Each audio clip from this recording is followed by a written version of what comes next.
All right, what's up, guys? So I want to talk about the world is changing, and it's happening very, very rapidly. It's happening at a pace that honestly I didn't expect, but as I'm growing older, I'm starting to notice this pattern that the world goes through. So what I've noticed is that every 15 years there's a major change in the world, right? You had like the late 90s to the Y2K area. You had like the 2000 early 2000s, you had the mid 2000s, and anywhere from like the mid 2000s all the way up until 2020, so that's roughly 15 years or so. That was the childhood of Gen Z, right? And then I think you can kind of tell like the childhood of every generation kind of marks like a different kind of era. So the childhood of Gen Z, which was when millennials, like like later millennials, would have been like in their teenage years or their younger years, you know, that's when we Gen Z were born. Um, and that kind of meant that like the world was changing then. We saw like early millennials, I mean late millennial, the younger millennials, okay? The younger millennials kind of grew up with the internet in a way that like they were there before the internet was even really like a thing for real. Um, and the internet became a thing. Sorry, that was my protein shake. The internet became a thing, and then they kind of grew alongside it. Um, and they've kind of experienced all of the major technological advances since like the early computers. I mean, early like personal computers. Personal computers all the way to the cell phone, all the way to literally like everybody having a phone nowadays, and not just Apple being the only one that makes smartphones. And then while Gen Z was growing up, now we're in our teenage years and our late, all the way up until like our mid 20s right now. And as we're getting older, we're in the phase where like all of us grew up with the internet, literally having the internet since we were born. And there have been consequences to that. There have been good things for that.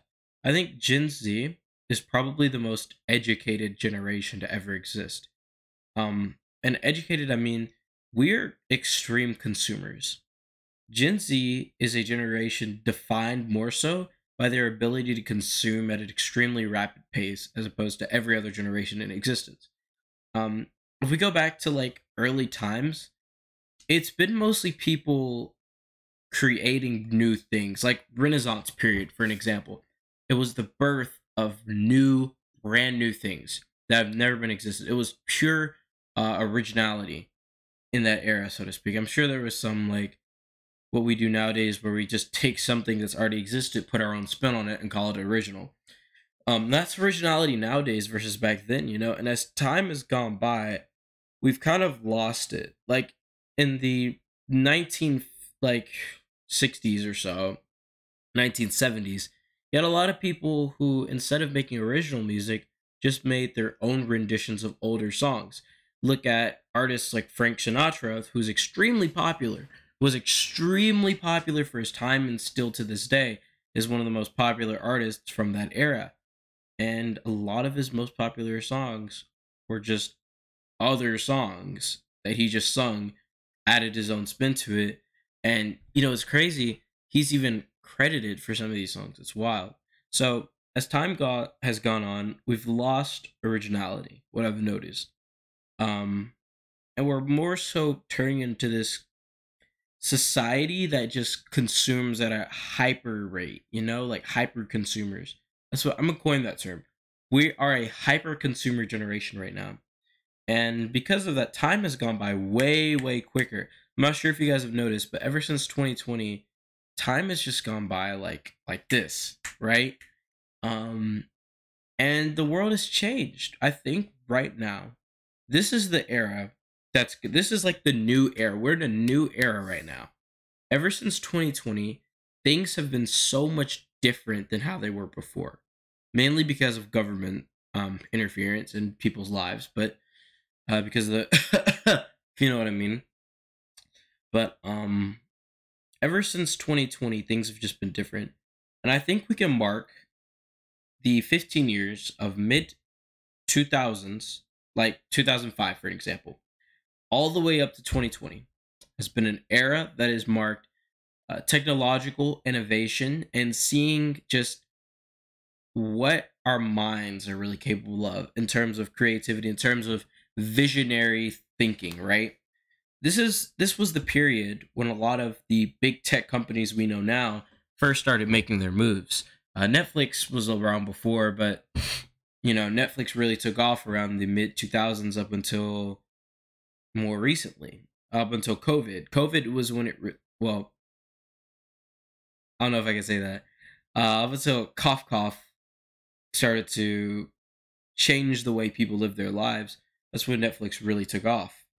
And it really took off way before that, but like after that, things just changed. After cough virus, people were off of Netflix as much, off of Amazon, off of the internet as much, but we were still on it a lot. Like it changed the way we view our daily living. Now, I think before 2020, more people were on their phones. Like, I mean, less people were on their phones, my bad. Less people before 2020, less people were on their phones. Okay? We had more people engaging. I saw a video that compared July 4th back in like 2018, 2019 to July 4th post 2020. There's a very big difference. And what's so interesting is that in the summer of 2020 is when so many terrible things happened. We had a lot of riots going on. Civil unrest was happening over things that didn't even matter in the first place. It is crazy to me. And this has just proven how much of a consumer society we live in right now. We live in a society that is not like any that's ever existed.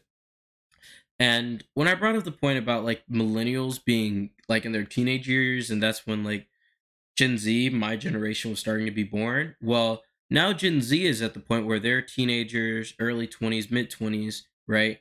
And now, which is crazy, like the next generation's being born right now. It's crazy. Gen Alpha or Gen A or whatever they want to call it, they're being born right now. So we're at this weird, strange point in time where we're about to embark into a totally new era, one that's not going to be like the one before. And I think the rules are going to change. Like, if you want to get rich, the rules are about to change again.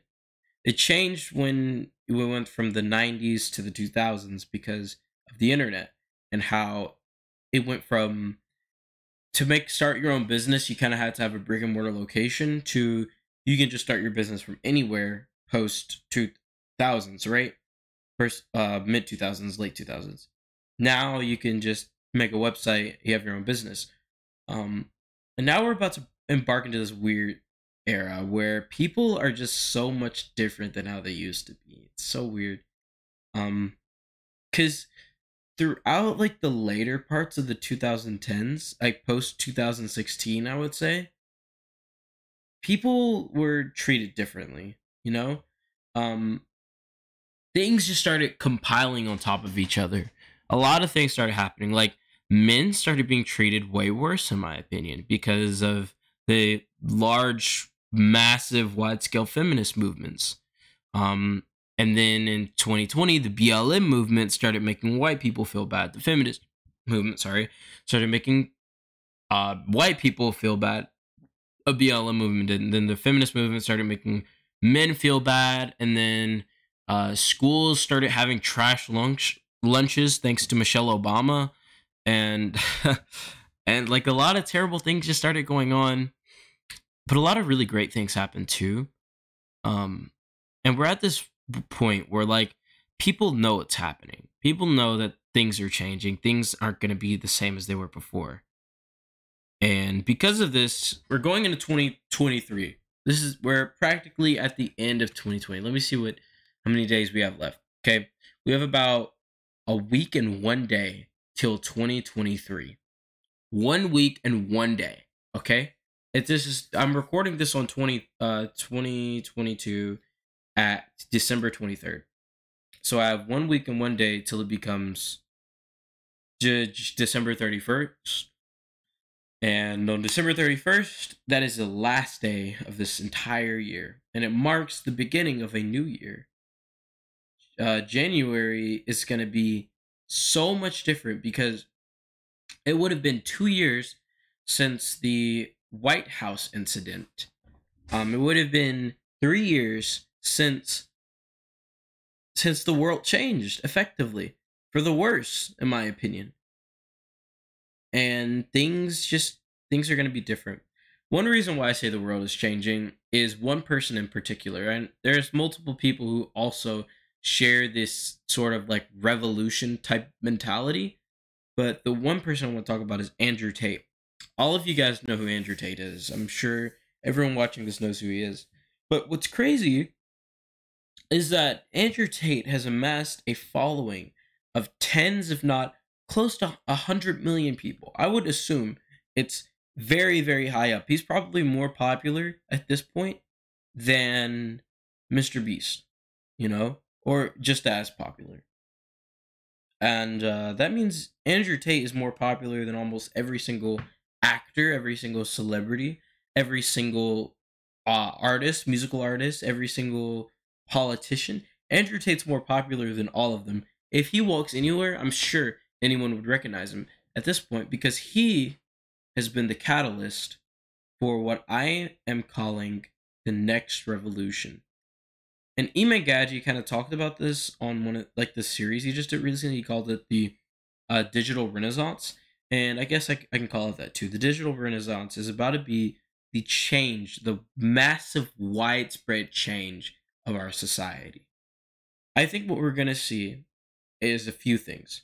First of all, a lot more people are gonna be getting way more wealthy, and it's gonna be insane how wealthy these people are gonna become.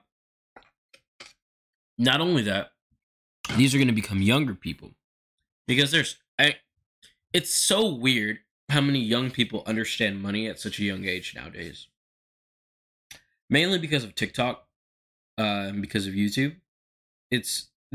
When I just talked earlier, I mentioned how the Gen Z is kind of defined by their ability to consume at a very rapid pace, hyper consumerism. And that has also caused us to become extremely financially literate in the span of we can become so much more financially literate than most people in their lives in a month. Just by the algorithm feeding us content that teaches us everything we need to know about finance. And of course, maybe we're not going to know all the nitty gritty details. But we have a good basic understanding of it too. And people are going to be starting their own online businesses. They're going to be starting their own YouTube channels. Probably going to have a lot more marketing agencies nowadays, because that's a big thing. You're going to have more agency-esque businesses. Another thing we're going to see is a lot more of a the wealth gap is going to either become wider or the wealth gap is going to become more narrow, and it's going to happen very significantly. It's either going to be either one.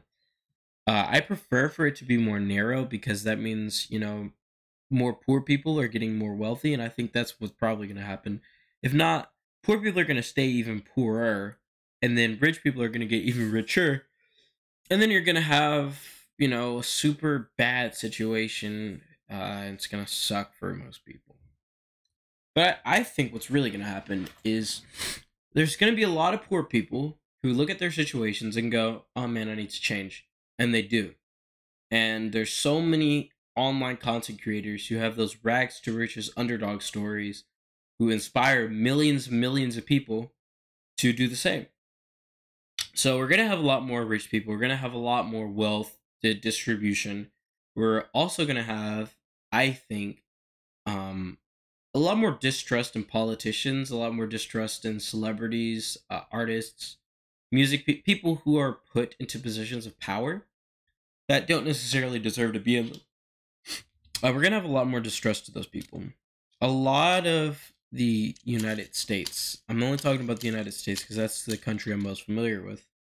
The United States government sucks. It's terrible here. It's better than a lot of countries, but it's also pretty bad because we have a lot of politicians who are idiots, who don't know what they're doing, who are senile old men who don't deserve to be in their positions. Sorry, guys. Don't deserve to be in their positions of power. And what this really means is that, like, average person can see right through it. Most people aren't stupid. There's a lot of stupid people out there. I'm not gonna lie, but I think most people are gonna see right through it. And I think what's gonna happen is we're gonna have a lot more distrust in politicians, a lot more distrust in celebrities after what happened in 2020. People are there. I think the world is gonna become more divided. Unfortunately, I think we're gonna have a lot more like left and right type dynamic, but hopefully, people become educated enough to see that the left and the right was just a system set up because there was no other in place, and it was never meant to be a permanent system. It's not designed to be a permanent system. However, Americans are too foolish to come up with anything else. So there's certain types of people that make big changes in our society. I call these people axis. An axis is somebody who serves as an axis for culture. Donald Trump is a good example of this.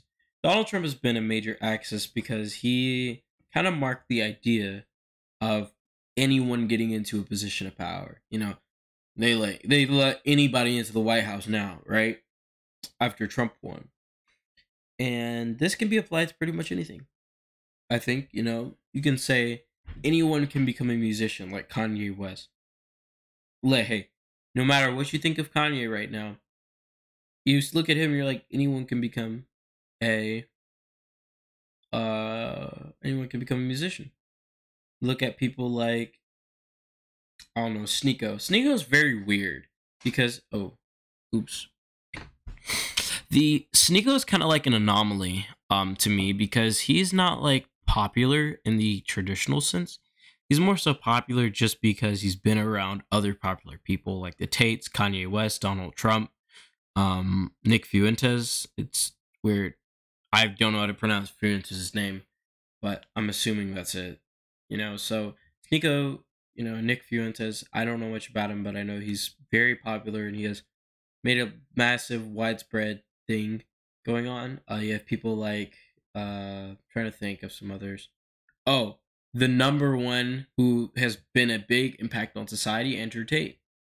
He has challenged the way young men view themselves and view society, and challenged the way we view like the people at the top, and realize that they're nothing more than just pawns. And the only way to do it, the only way to live your life how you want to, is to escape the matrix. And I actually fully believe in that sentiment. And because of this, we're at this point where everyone realizes, not everyone, okay, but too many people realize what's actually going on behind the scenes. Too many people understand that there is like something shady going on, and we don't actually know much about it. I think the Illuminati is real, and I think they might actually come for me after I post this video. Actually, I might have to edit this video so I don't put that in. Okay, I'm gonna have to edit this video, bro. I'm not trying to get attacked, but every time I mention like stuff like that, you know what? I'm gonna put it in the video. I don't care. Every time I mention stuff like that, I get scared. I get scared that like something bad is gonna happen to me and somebody's gonna come and try to kill me. I would never kill myself. I want that to be clear. I will never kill myself. All right, that's it. So yeah, it's just weird how we're at this point in time where everybody knows that something is wrong and we all want to fix it. I see this so much. Like one of my really good friends, for the longest. Excuse me, I just had this protein shake, bro, and it's making me so gassy. One of my good friends, for the longest, has been an Andrew Tate hater. And it's been kind of annoying because, in my opinion, Andrew Tate has a lot of really good points, and he is a very educated man who knows what he's talking about.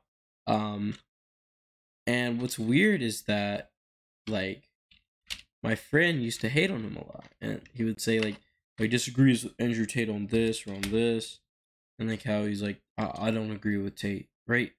And it's so funny how like it's a big thing to like disagree with Tate. That just makes it so funny how like it's such a widespread thing now. It's so funny. But more recently, just recently, he's become an avid Andrew Tate fan. He didn't understand what he was saying before, but now that he's really understanding what Tate's saying, he understands it. And I think this is becoming true for more and more young men as the days go by. More and more young men are starting to understand the truth, starting to understand the real world. As we get older, we see things that we don't want to see. We want to see change in those things we don't want to see. And then we ultimately realize that Tate was right about everything, right? About the Matrix. He was right about he was very much so right about that.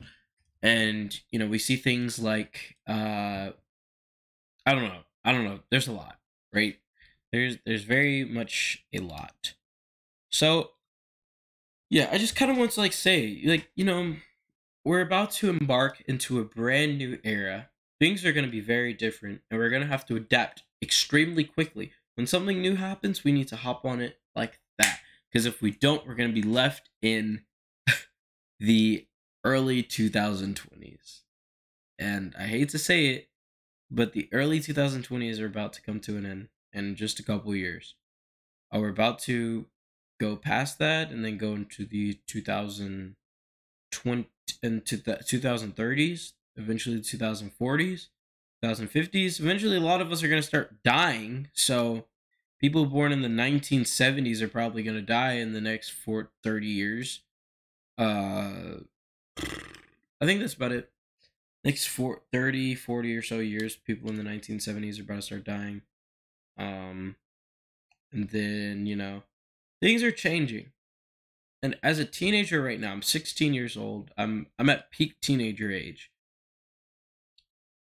Life is just becoming different.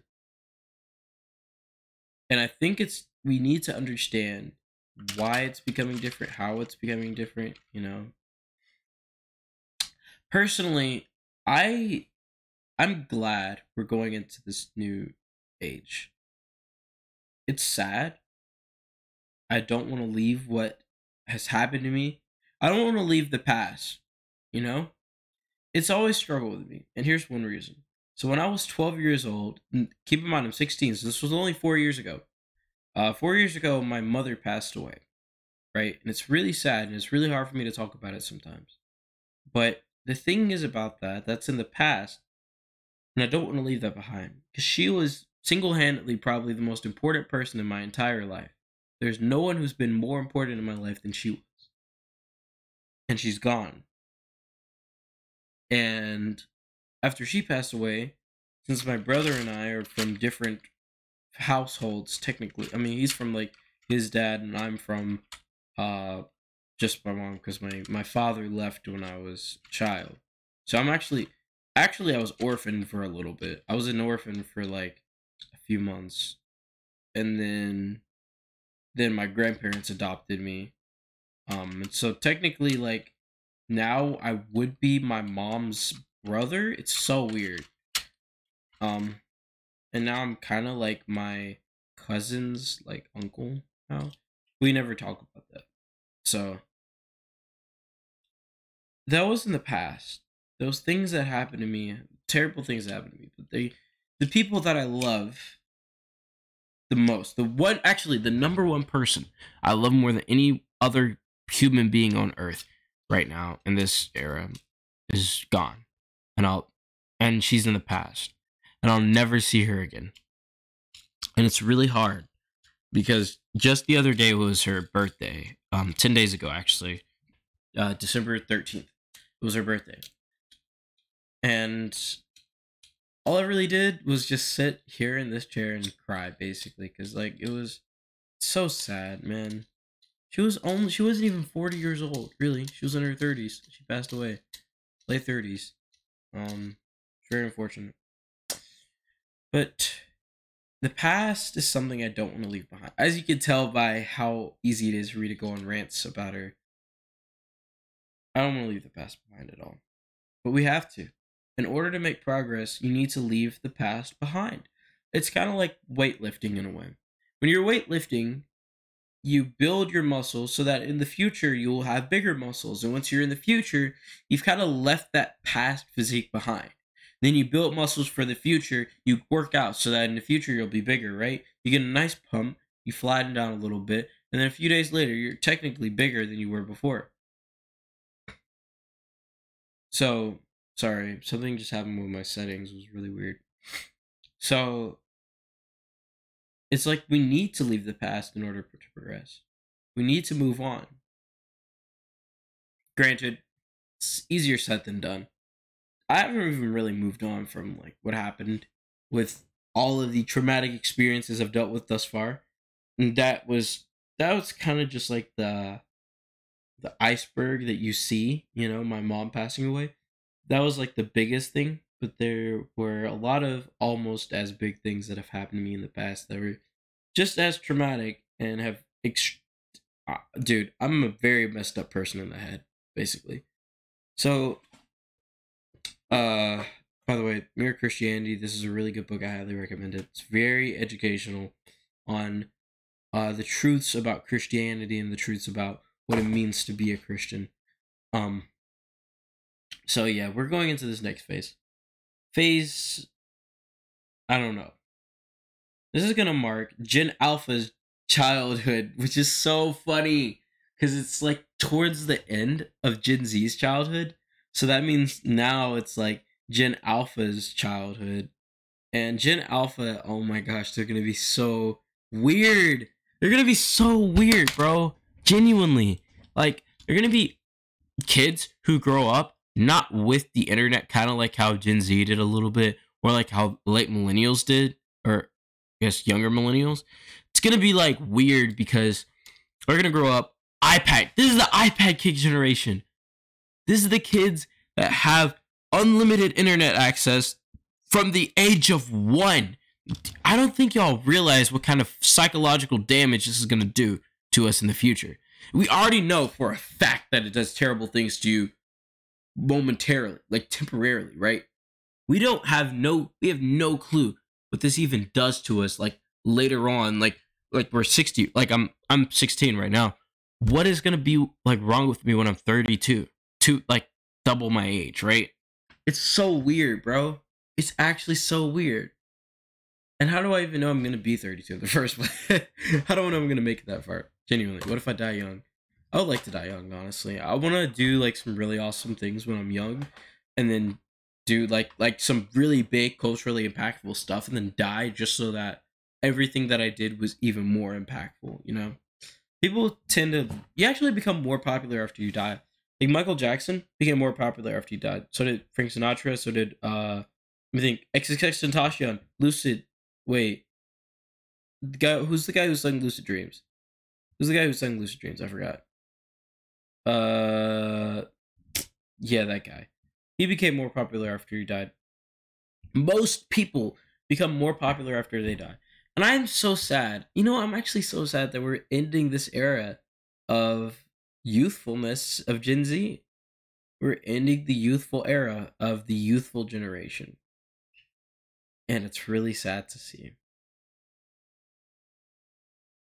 But it means that the younger generation is going to come in and they're going to do their thing. And we're going to see a lot of... Oh, my camera died. I'm going to keep talking, though. We're going to see a lot of crazy things happen. And I'm super excited for it, and I hope you guys are too. So, with that, like and subscribe. Click the bell, and follow me on Instagram, Keston Lives. All right, bye.